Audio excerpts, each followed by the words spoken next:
Hello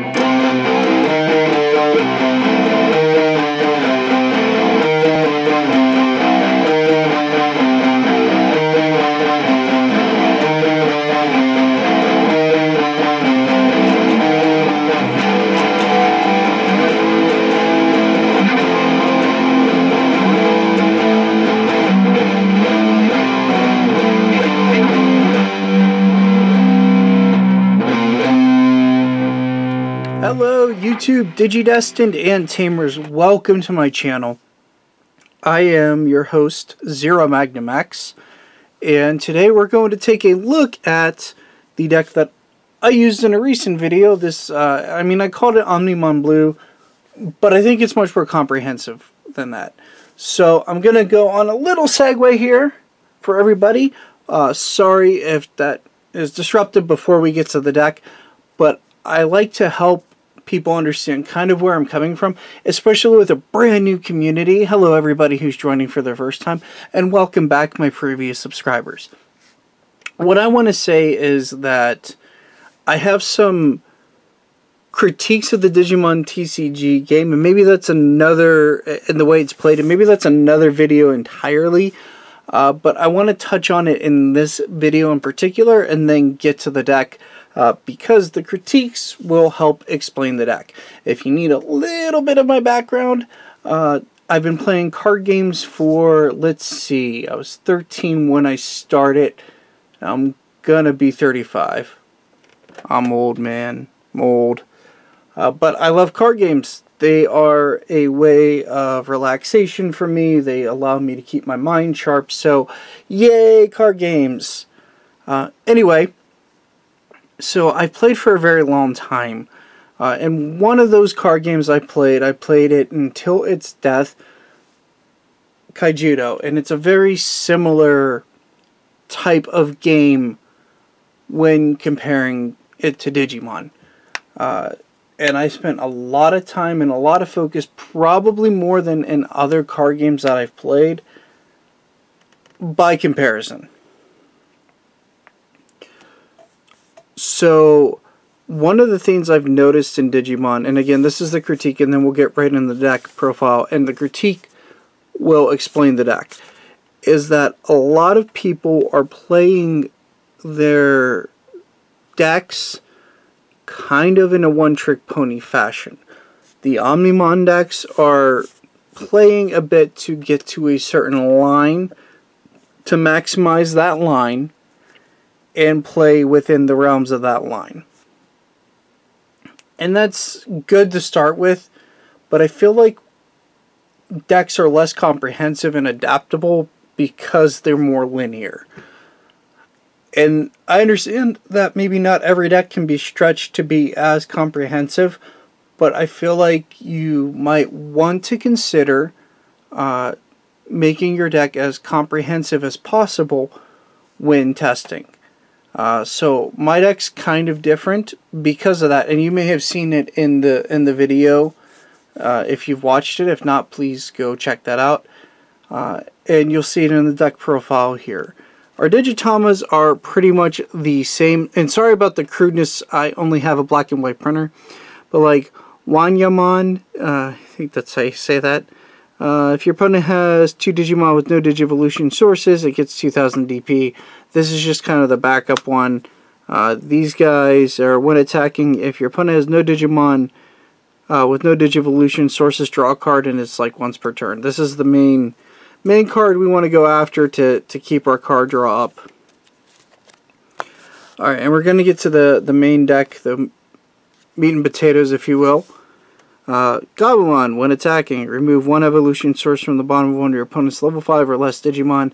That kind of helps us trigger Upamon if they only have 1 source. So I think he's pretty standard, I would imagine. And then this Gabumon, when to play draw a card, we play him usually from the Digivolution source stack. So we play him out and then he'll draw a card. I guess once in a while I could hardcast him, but that's kind of his point. And the point of this deck is to kind of play more evolution sources and go wider. Gomamon, inheritable skill. When destroyed, get a memory. So maybe when you're attacking again, and then they're like, hey, I have a Gaia Force, and you're just like, okay, cool, I'll get a memory back and maybe able to do something. Up next is our generic blocker. Every deck kind of runs this right now because you don't want to die to just an onslaught of attacks, so deterring an attack or two in games can be crucial. And then Garurumon is pretty staple for the blue deck. You want to throw him under the Digivolution stack, have Metal Garurumon charge in, play him, recover Metal Garurumon, and hope to get a secondary attack or even a third attack off. If you have a different deck than mine, then the Promo Garurumon. We're running 3 of this because it has a really, really nice effect that I don't know why people aren't playing this card. Maybe it's because he costs 2 and they're trying to be more memory efficient, but I found this card to be fantastic. Whenever your Digimon's attacking, if it has Garurumon as a Digivolution source, draw a card. That seems fantastic. Every time I want to be drawing cards, anytime this guy digivolves into something else. Only 3 of it, because... And it's also like a 4 cost 2, so I mean, that's pretty nice for a champion. But it only has 4k DP, so it's a little weaker. So only 3 of that guy. Next up is the other promo. When attacking, once per turn, if it has Garurumon, recover it. So you get to attack again. And then the other cool thing is, like, if you were stockpiling cards in your hand, he gets an additional security attack if you go into, like, Metal Garurumon. So, kind of really cool, actually. And it's just like a free restand to attack and get a little aggressive. And there are ways to maximize on that, you know what I mean, against certain board states. So it kind of plays to like Blue's aggressive restanding or unsuspending playstyle to attack in more, instead of the let's get to Omnimon now instead of later, and using Omnimon as like a value piece to help clear a board after you've pinned your opponent against a corner. And again, this is only for 1.0. A lot of choices and everything else are definitely going to change. I also am not using Zudomon in this deck, and that might be incorrect because he does gain you memory, and that can be crucial. We're using this Were Garurumon. During your turn, if your opponent has a Digimon with no Digivolution sources, gain security attack +1. It just turns Metal Garurumon into a double breaker. So, very good. And then the champ himself, Metal Garurumon, we run 4 of these, of course. When attacking, play a level 4 or lower Digimon from this Digimon's Digivolution source as a separate Digimon without paying its cost. So you just bring it out, attack. You guys, I'm sure, have seen the combo. And then finally to Omnimon. If you hadn't noticed the curve of this deck, we're playing a little bit more on the champion and rookie level to set up plays and make sure that we can maintain a board in a tempo state so that we can play our Metal Garurumon kind of successfully. Now, that being said, you definitely have room to adjust the option cards. Some of it is experimental. Some of it is good to use. Other stuff I'm still iffy on. We're trying out some different things here. It's very possible that I'm going to include like Leopardmon and find room for Zudomon in this deck in the future, because I kind of like the idea of Blue being like an aggressive go wide value deck, pulling out cards from the Digivolution sources and what have you, and just playing stuff for free in a different way than just gaining a bunch of memory. Of course, staple is Vulcan's Hammer, Hammer Spark, whichever one you prefer.